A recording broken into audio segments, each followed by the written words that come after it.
spirit of matter, here with your Aries ascendant, sun, moon, and stellium forecast. So this is a Mars day, uh, almost turning into a Saturn night, but I think there is still some light outside.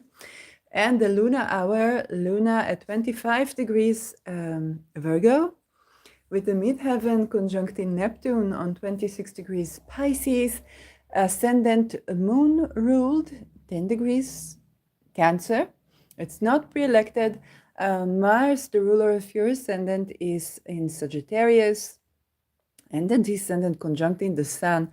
We really have a lot of angular planets here, with both the sun and moon being highly angular. And I find this fitting because you're one of these ascendants, you and Scorpio, which I talked about yesterday. You're one of these ascendants that are ruled by the planet that rules the nodes and rules the eclipses.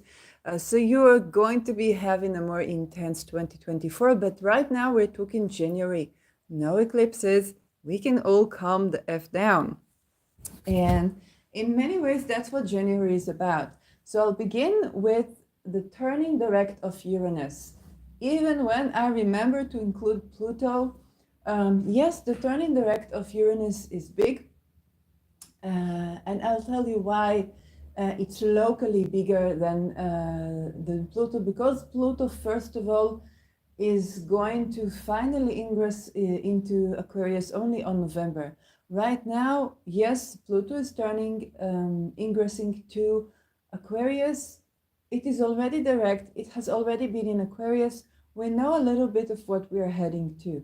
But with Uranus, we had a very particular and quite lethal, not necessarily more so than Pluto, but quite lethal implications when Uranus went direct and retrograde on the degrees that it is crossing now. Okay, and those events were evident in the entire world. So each and every one of us is somehow affected.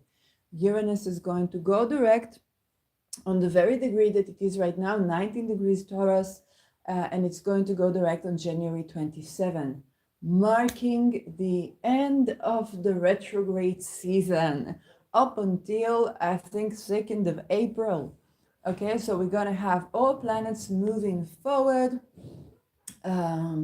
which is a great window of time to create elections for beginnings of new projects and so on and so forth. But now, January 27 is when Uranus will go direct in the 19 degrees of Taurus, where it is already now, okay, and has been for a while. So I want you to look back not only in the past 6 months of the retrogradation, which we've had major events, okay, and I want you to already begin to think about what has been happening in your second house, which is Taurus, since 2018. Okay, and so this is the house of expenditure, income, your values, and you want to see what planets do you have in Taurus in the second house, and where is your Venus, that is the ruler of this Uranus natally.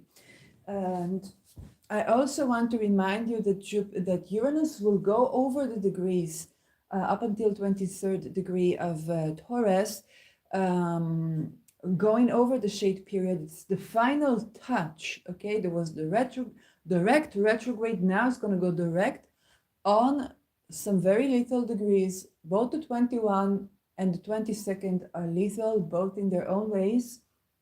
And the things that happened supposedly locally in the Middle East have also been happening, have been having a worldwide impact, alongside deportation of refugees, alongside the Kurds, the people of Congo, ongoing deportations, genocides, and atrocities, ongoing war in Ukraine and Russia.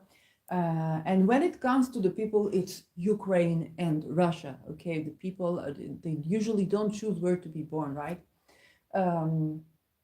And going over these, is going to be juxtaposed to Jupiter, that is already direct, applying to conjunct, and will conjunct Uranus on the 21st and then 22nd degrees in around April. I think it proceeds somewhat also into May, at the time of a holiday that we know from biblical times of Passover, at the time of the month of Nisan, which is I don't want to say pre-biblical, but definitely pre-monotheism.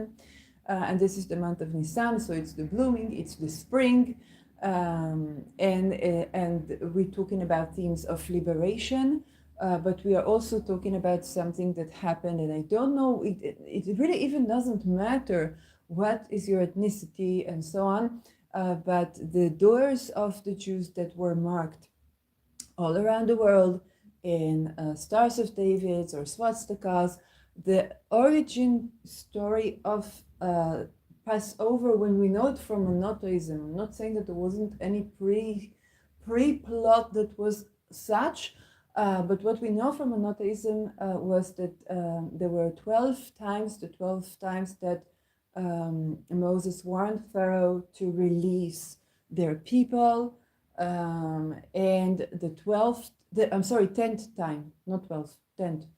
And the 10th time, all the Jews had to dye their doorways red, okay? And the first child of every Egyptian family, not only the royalty, not only people who had slaves, every Egyptian family was found dead in their home, okay? So it was called Makat B'charot. It's basically the curse of the firstborn boy. And this is these are the baggage, the symbolism baggage. We're heading towards an astrological election that in April will have a radical religious revolution, okay? And radical religious, it can be radical feminism as well, but it can also be the antithetical forces to that, okay? And I am particularly concerned about the fact that the doorways of Jews were marked in Star of David or swastikas, and we don't know by who, okay? We don't know by who. We don't know who is behind all these. I talk about the bisextile between the outer planets in another place. It doesn't mean that, that Palestinian people did it, or that we don't know what is running this game or running this show, but we do know that there is definitely an episode where perhaps it is even planned to have something of the symbolism of Egypt and Passover, and the doorways here is creating a very particular situation. So if you or your family have been witnessing that, then according to your own spiritual guidance, it is good to develop the complementary vibration or the atheistic morality that is comparable to what Christians call Christ consciousness. Okay, it's not about being Christian; it is about the sense of choosing our actions and choosing our position. And I also recall the Christians that were marking they're putting mezuzot on their doorways to be in solidarities with the persecuted Jews, and they were putting a fish on, and some they even created a controversy, but that was one such act that can perhaps mitigate. And another astrological way to tackle this is to turn to both Algol and Procyon. So it's already good to begin to get to know these things right now. Taurus is falling in your second house, so this will affect your values. Your values are going through radical changes since 2018. Okay, and I want you to begin to gather the information. This is your income that you make from your own skill. Okay, this is the jobby job that you do, whether it's a hobby job or it's a job for security, but it's you go to work. This is the money that you make, is the second house. unless you have like the ruler in the eighth house, so you can be like an accountant and so on, and they mingle. This is also the money that you spend. You're going to want to see where is Venus. What have you been spending on when it comes to the second house since 2018? How have your spending habits changed? One thing I began to do astrologically, and you want to watch this month's astrology, the general one, it's worth watching. I dedicated, I think, an entire half an hour where I looked at the wallet pitfalls. So for you, it can be particularly benefic to look at these things because the hard aspects between outer planets and inner planets and inner planets in Chiron can be particularly sensitive when it comes to your wallet, okay, to shopping, especially the Venus aspect are going to affect you. Venus is now this month applying to square Neptune. So she's going to the square of Neptune before she will proceed to the sextile. She's going to be left unchecked. This is a time where you cannot expect yourself to save. And if your second house is also your food, okay, what you're eating, then if you're trying to be on a diet, this is very likely where you're going to spend a significant amount of money on significantly big cheat meal. Okay, and with Jupiter in this house, it's big already. Okay, so you can already begin to assess what does this mean for you. Unexpected expenses, but also unexpected income from your skill. Okay, maybe you began to make money from astrology. If you're listening to this or you're listening to me for a while, maybe this is what it means for you. And your values are going through a radical transformation. It will still continue to be in 2024, 2025, but now you're going to be facing some of the situations and the circumstances of the past 6 months, this time informed, this time more things are going to come up because of the nature of Uranus, but this time you've been through such a cycle and now you have revised your values, but still because of the nature of Uranus, you're going to have new eurekas popping into those situations and those circumstances, okay? So that's why I tackled Uranus first. Now, in my previous episodes, when Mercury was retrograde, I forgot to mention Pluto ingressing into Aquarius. Mercury is already direct. Okay, so it's already direct. It is direct in your ninth house. It's now in the 22nd degree. It will be releasing from this degree soon, so it's just a day or two. Tops that you're going to be hearing Mercury 22nd. And all these kind of like lethal news or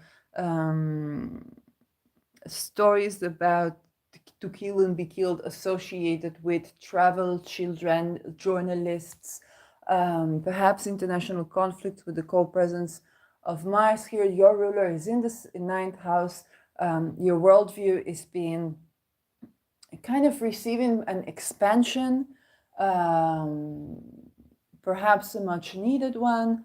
Okay, Mars in Sag is thinking big, and with Mars, you tend to walk your talk, okay? When the ruler of your ascendant is in the ninth house, you tend to apply in action what you believe in. And so you can be met with both illusion and disillusionment. As Mars is releasing from the square to Neptune, you are now met with disillusionment. This is happening right now. Now let's go.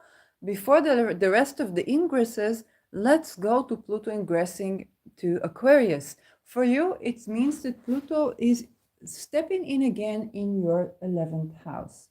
Now, it's not the first time. In the beginning of 2023, okay, January until I think March, or March until, yes, we had this segment where Pluto was in the 11th house, okay?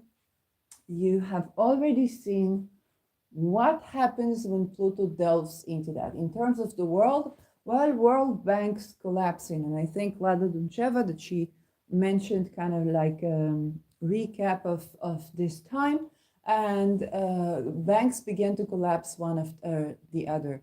But you want to think about those times when that happened, okay? When Swiss bank collapsed, when the great American banks collapsed, um, those times, okay?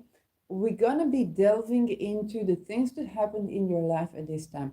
11th house is your goals, your dreams, your networking. If you are doing a conference, if you're participating in a conference, okay, but now Saturn is already in your 12th house. This means that in general, anything that goes through both your 10th and your 11th house is triggering up some 12th house experiences. That can be betrayal, that can be feeling an outcast. And you know, this can be a personal feeling as much as an actual experience. Okay, this can simply be, you know, more like you're feeling an outcast because Mars in Pisces, but it doesn't necessarily mean that it's anything that dramatic. But it can also mean that you genuinely are outcasted and you might not even be aware of that. And you have like some hidden enemies that are coming from your work, and from your viewers, if you have followers, if you have a community. Okay, and the ruler is kind of coming into your 12th house now. So you want to think about, since March, Saturn has been in your 12th house. What's going on? What are the nature of these experiences?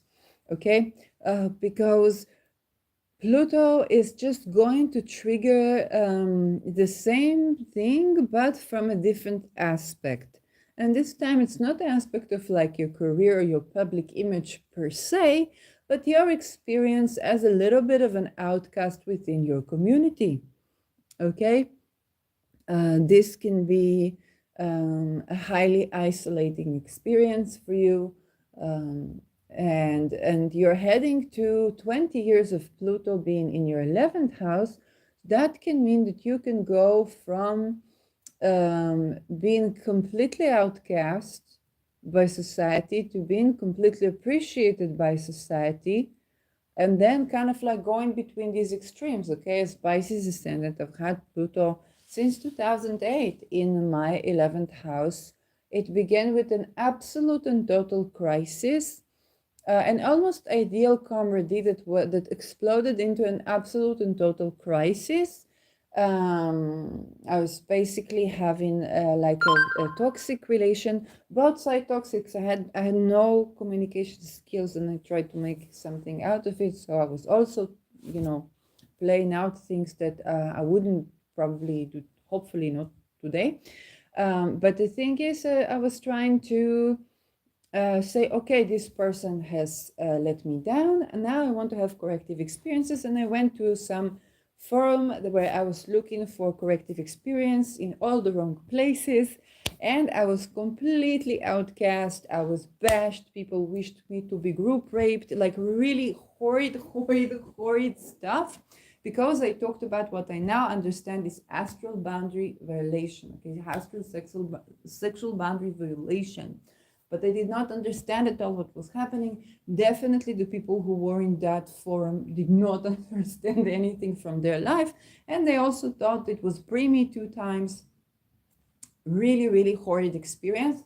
But actually, a decade later, I would be of the people that I wasn't thinking that this will happen, but I began to speak about stuff that happened to me. And I began to be appreciated. I'm not going to tell you I had like a top, and I wasn't aiming for that either. But I began to be really appreciated, and I began to even make money from social groups. And I began to do social activism to spread things that helped me, like red flags around what then they called narcissistic relationships, or yeah, I think toxic relationships without tagging the person is actually good. But back then I saw myself as borderline. Okay, so I accepted the tagging on my personality, and so I understood if I'm borderline, I'm probably a drawing narcissistic people. So I need to radically accept myself and heal. and recover. But now I say it's more to the criticism of the behavior. So you can see how this going to extreme from there was an ideal situation and then a crisis, and then I tried to have a corrective experience and was completely outcast. But also I didn't know how to deal with this. I didn't know how to like stop writing or to take my time, to take my space. I didn't know that there is an option. Okay, I was just so surprised because I thought I ran into a person that maybe he needs his own healing, his own path. Now I want to have to meet people, to meet men, and I see that the entire society is fucked up. So you don't really know. Okay. Very, very, very harsh experience. And then to the other extreme where I was with the people that we didn't know that, but we were basically bringing in the Me Too academia, okay, and bringing in things that we didn't even know, and suddenly we were believed, we were accepted. We didn't understand that we were believed, okay? Like at this moment you think you are powerless. When I wrote Sugar Free Lemonade, I didn't think anybody was reading it. They persecuted me with 3 internal lawsuits that on Valentine's Day I settled between the female groupies of the person, okay? It's not even the person himself that the supposed like beef was with, but actually the groupies that he had and some woman who was supposed to be in charge of me not being sexually harassed. So she was suing me for speaking up. We settled this in Valentine's Day by text, okay?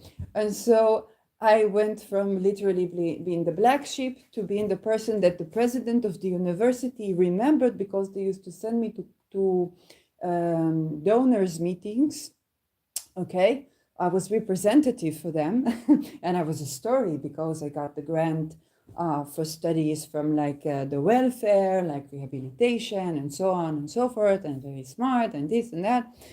So I was a good story to show the people for them to open their wallets, okay? And so she understood that there's something going on here and she wanted to mitigate she didn't know what details do I have of the donors, and I also said a word about this. So you see from a person who's completely outcast in society to a person that could change the way the university even market itself to evade the impact of running into me, okay, on a topic of sexual boundary violation. Now, I'm not saying it's going to be such a thing for you, but there's definitely going to be some extreme experiences to do with your place in networking, society, conferences, mass media or representation. And Pluto is requiring us to develop a little bit of a centeredness. It's like when people bow at everything I say, where I sometimes that's what I say is okay, sometimes I need to be informed myself, then I need to have detachment from this, okay? When the seer was the guru, you need to have detachment. And when the seer was the outcast, you also need to have detachment. It's both polarities of the same thing that you need to develop detachment from to enjoy taking part in the 11th house experiences, but not be so decentralized by them that that you can no longer contain this, as happened to me in the very beginning of this transit, because I had no experience whatsoever. And I thought, okay, I'm not going to get stuck on one person. I'm going to get to know people. And then I did not know, but I was going to a form that had like the worst, not the worst, but it was, people wouldn't go to forums, to social media. I don't know where they went. I don't know. But yes, that was the experience. Now you are going through this, and it's going to be 20 years of this. I'm not saying it's going to be like the Me Too thing. It can be completely other thing.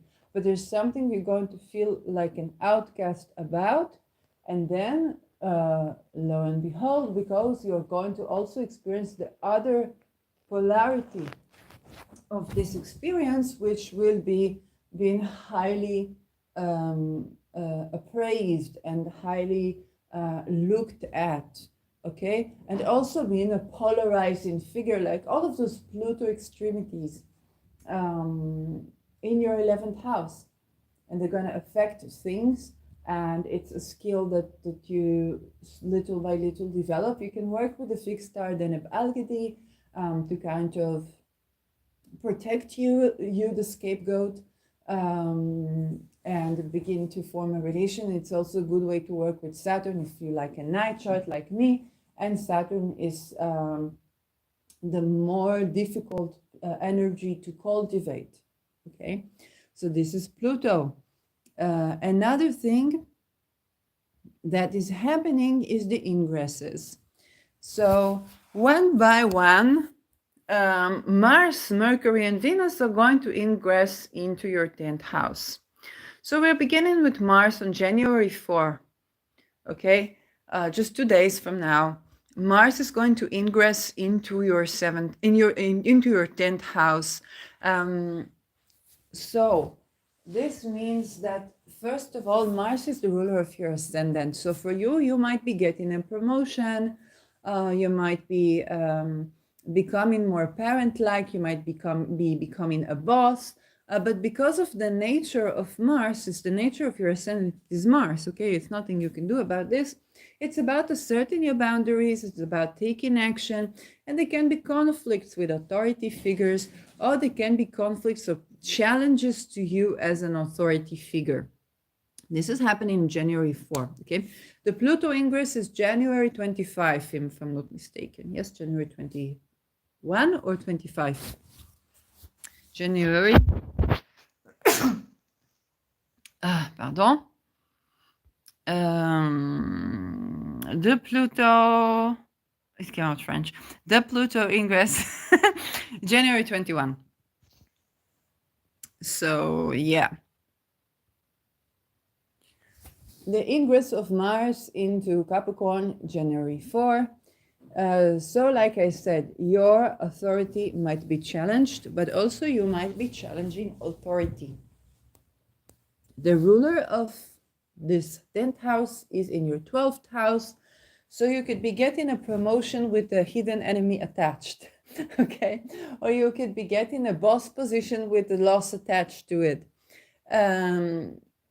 But then Jupiter is in your 2nd house. This means that your gain might be including a loss, and your loss might be your gain in the situation. So you might be losing a position of authority actually, but actually making money. Okay, maybe you get promoted and then you get fired, but now you get compensation that is bigger than before Mars went into your 10th house and created this conflict. So it's a little bit of an intricate situation. Mars will also be applying to sextile Neptune. Now, because Mars is the ruler of you, if this is your ascendant, or your sun and moon or stellium, and Mars is exalted in Capricorn, it means that your strategy is going to be okay. It is also sextiling Neptune. So whatever you were dreaming of when Mars was squaring Neptune, you get the chance to manifest some of this right now. Okay?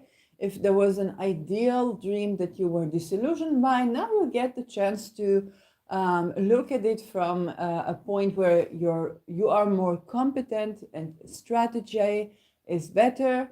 And even if there is a loss involved, there is also a gain involved in that loss. So this is the Mars story. Up next will be Mercury. And January 14, it ingresses into your 10th house. And it's going through the shade period. So until 8 degrees, Mercury is crossing the shade period. And this is where any communication to do with your public image, your branding, relationship with one of your parents, you as a parent, your boss, you as a boss, any contracts, any technology, any wording, okay, communication, exchange of energy or also of money, okay, contracts again, is going to be addressed, but still, because this is your ascendant, the ruler Saturn is in your 12th house. So even when you correct the things and you do the best of the best, you can still experience some loss of position, of money, of reputation, because of some word that you said, because of whatever the signification of Mercury. So even Mercury going direct, even if it wasn't retrograde, because Mercury is applying to, no, it's actually applying to sextile Neptune, but because the ruler Saturn is in your 12th house, it's kind of like whatever you're doing there, there are some experiences that at least they seem fated, because it seems like the knowledge, the wisdom was not accessible to you, and it was a blind spot that you had. Okay? And to say to a person, yes, it's because you said this, because you said that, yeah, but there is some sort of a fated event involved here, because it is on your blind spot. There is only so much that you could do. You can tend to it right now that you are aware, but you also have to be compassionate with yourself. And that's why 12th house can seem like inevitable loss, because even if from a bird's eye view it's not inevitable, until you understand what is there on your blind spot, then it will be. And the energy that you have to tackle this is also, sometimes you have more energy, sometimes not so much, and that is just a part of the thing. So be compassionate with yourself in regards to what happens around your branding, your reputation, your public image, your career as well, because it's the career environment too, your relationships with authority, being you the authority or other people. And then we're gonna be having Venus ingress into Capricorn. So Venus is now releasing from a trine to Neptune that kind of supported Mars when Mars was square to Neptune, because it was also sextile in Saturn. But she will be applying to sextile Neptune herself, which means, yes, January 23rd, she ingresses into Capricorn.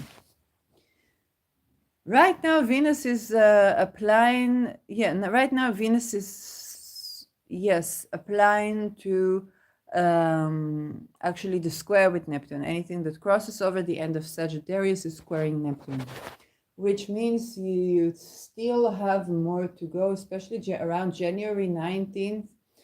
This is where, you prepare your wallet because it's going to be used. And you can be a little bit disillusioned from the purchase, but there was a deep longing there. Venus on 23rd of January ingresses into Capricorn and plays a role in your 11th house as well. So she's going from the square to the sextile, okay? Bringing some profit, but also some expenses that are more practical to your 11th. So there's going to be a nice time. And again, because Saturn is in your 12th, there can be a little bit of undermining to do with this. So you could be making money from your brand, but there can also be a loss involved because you have undermined yourself in your branding. Okay, it means that you may be appealing to the wrong crowds, or you're appealing to a certain crowds and you're losing followers, but you're also gaining new ones, because what is happening is that you're defining yourself, and that causes money to change hands. Okay, your values are being public. Maybe you even have a little bit of a social agenda that's going to distance some people from you, and you might even lose some money, but you're also going to gain from that loss. So if you think about what's happening in the world mundanely, especially around Ukraine, around Israel, okay, Taurus countries where Jupiter is, okay, the ruler of the ruler and the ruler of your second house, and also the ascendant of Israel is Libra, so it can be one of these countries, also Belgium. There was another Taurus. I don't know what is up with Italy, okay, because Italy is also highly Taurus related. And so one of these, if you've made some sort of an opinion that is very clear, you will be gaining followers, but also losing some other followers. Okay, so that will affect you, but it means that money is coming in as much as money is coming out, and your loss is even your gain. Yes, so don't be afraid to go through whatever you need to go through, which is your values or your worldview, and express your authentic opinion is always, but not always, people do get slaughtered for this, but but as much as possible to express your voice is always better, because you can be wrong and change your mind. But if you're true to yourself, then you're given the chance to make these mistakes, or to assert yourself and stand to your truth, whichever it may be. So, yeah, these are the ingresses. Now let's talk about some lunations. The first lunation is January 11th, and this is a new moon in 20 degrees of Capricorn. This is, again, some new beginning to do with your 11th house. Sun and the moon are ruling your 4th and 5th house. Okay, so there is some sort of endeavor, maybe some sort of a conference that you're heading to, and there's going to be a spotlight on what you do for fun, on your either upbringing or household, and that is going to be connected with something in your 11th house. Okay, it can be very benefic, actually. There is going to be a little bit of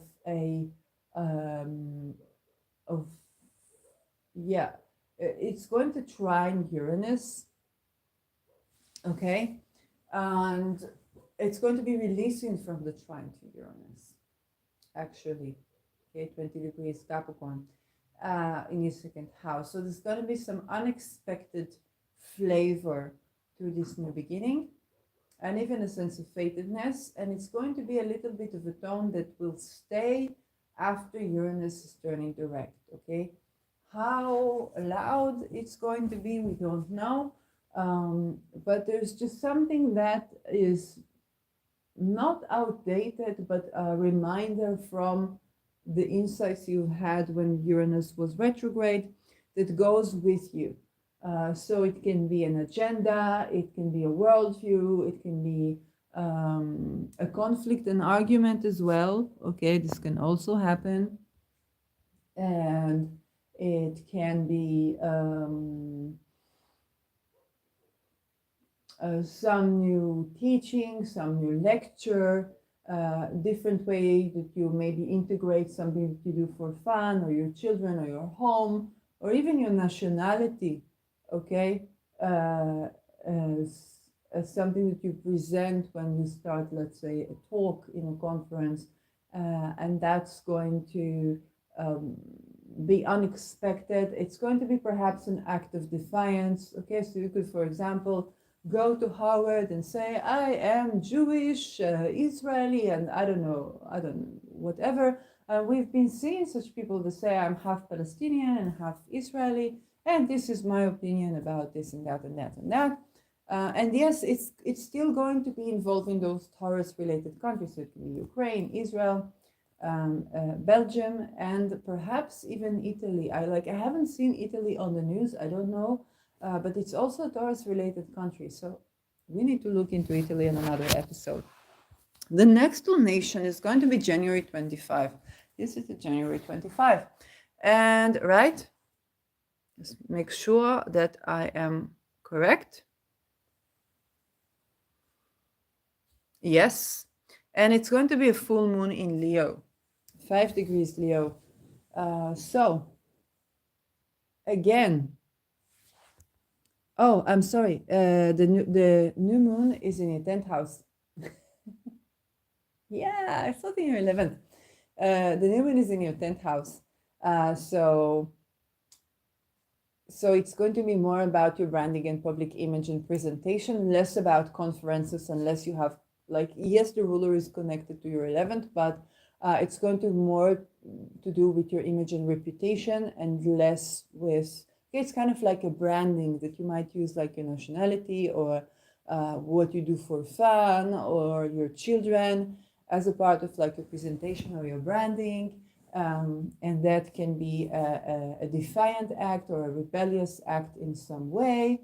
Um, you could, for example, be mentioning your elders or your motherland and so on and so forth.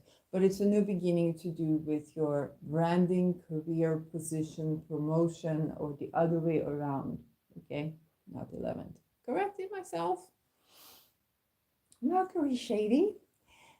So the 25th lunation is full moon in Leo, and that marks your 5th, 11th axis. The moon is going to be in Leo, but sun is going to be in Aquarius at his detriment. And so there is going to be also a T-square with Jupiter that is resolved with Mars conjunct in Mercury in your 10th house. So, because the resolution of a T-square would be with 6 degrees Scorpio, and the ruler is in Capricorn in your 10th, okay? This is the technique of how I delineate this. And what's going to happen there is that since Mars is you, okay, is your ascendant or your ruler, the ruler of your sun, moon, and or stellium, then what's going to happen there is that some revelation is creating a tension that affects your agenda, and you make a career out of it when you are confronting it. Okay? I'll bring you another personal example. If I take this to the Me Too era, so when I was writing Sugar Free Lemonade, it was a satire and so on and so forth. No money was changing hands, okay? But then I decided to do a hashtag called, instead of rape culture, I made the hashtag pleasure culture, okay? And then money began to change hands, because what I did, I was taking basically a course on being embodied in my sensuality and so on and so forth. And I began to work as a coach and presenter for this international business to do with positive sexuality, concentrating on our self-pleasure before we come to explore more, and so on and so forth. So basically was going and walking my talk, and money began to change hands because I was defining what I do want, and I was making it a career to walk my talk there. Okay, now my actual job became marketing these workshops that had to do with being embodied in our sexuality and so on and so forth. Okay, something of that type of trickery can happen for you right now, because you are Mars and you are in the 10th house. So there is some sort of a crisis that touches on your personal agenda. It changes your agenda. Okay, it changes your agenda, and then you kind of, by defiant action, define what you do want, and you make a career out of it. So you could get a promotion based on a stance that you put out. Something is being revealed. Okay, and the resolution of this tension, because Jupiter, it's very similar to, I don't know what, when I started doing pleasure culture hashtag, I don't know what were the skies, because it's so much like this. You have something that is a revelation of some social drama that is going on, to do with sun is performance, leadership, but for you it's also children, and can also be romance, okay, like the dating culture. And Jupiter in Taurus is just want the big O. Ain't gonna lie about it, okay? It just wants to enjoy life, It just wants the sensual pleasure. If it eats sweet, it wants the big one, the huge one. Okay. I was going to the airport and I was eating in McDonald's because that's what they have there. And she asked if I want like the regular one or this one, and she didn't hear me well when I said the large one. So I just did with my hand like this, I said the huge one, the huge one. Okay, this is very Jupiter Taurus. Okay, you want to eat the things that pleasure your senses and do it way big. So if it is an orgasm, you want it to be way big. If it is food, you want it to be like the American size plate. If it is a music, okay, or then you want to go to the concert of the artist that you've always dreamed of, and so on and so forth. Or you want to do the VIP kind of, because Jupiter wants to enjoy something, but there is a stress, a tension between what it is that's been revealed about some social agenda to do with performance. Maybe some artist could get canceled at this time, or there's a question whether to cancel an artist or not, and you're like, I don't know, maybe they will think, I don't know, just saying some names like to cancel Beyonce over something, and you're like, but I always wanted to see Beyonce and I don't know what to do, and then you find yourself either finding, I don't know, becoming a Swiftie or something, or maybe you just throw out an album and resolve this because it addresses both the social issue that you're standing for, and you kind of have a creative expression. So like, if I can't go to a freaking show of the artist that I love, I'm gonna make a show. And with Capricorn, nothing stops you from doing just that. So it really is a very potent time for you. Okay, there's gonna be some sense of loss involved, and also some sense of loss of cash. Okay, for me during the Me Too, when I walked out of the person that perhaps thought that we would have more than something, and maybe he wanted to seduce me with resources. But I have Venus in Taurus, darling. I need to be making my own money before I even think about you as anything. And of course, you have to come single, you know. But the thing is that when I walked out of that situation, of course, I walked out of a job. And it's not only I walked out of a job, I walked out of an entire web of connections, because every job place where I would want to say, what is my CV? I have to either talk about this and then create a situation where people can say it's defamation or this, no, that. What am I supposed to say? Am I supposed to lie in your face? Or that I give up an entire web of related vocations and whatever, higher studies or whatnot. So I gave up. There was a sense of loss of income. I was also not finishing due to trauma, basically. Okay, due to trauma, I was basically not finishing up my thesis proposal.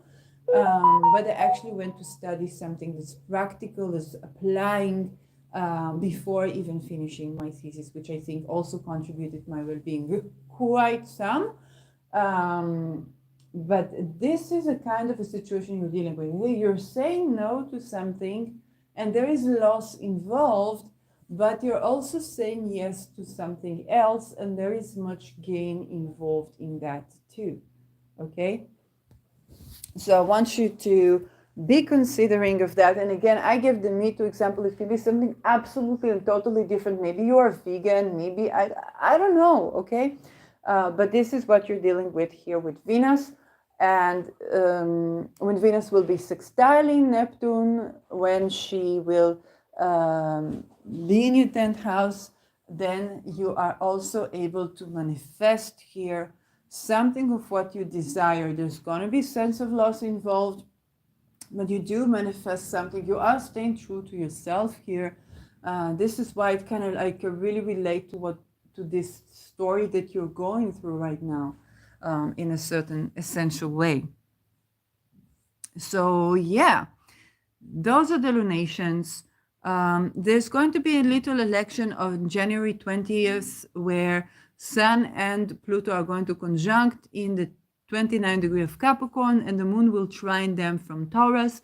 Mind you, it will trine them from Taurus after having gone through a conjunction with Uranus. So it's another volatile time. But if you want to try and capture, and I think Beth, for speaking about this election, if you want to try and do something magical, it's highly experimental. So maybe you would want to try that as well. So yeah, this is your January.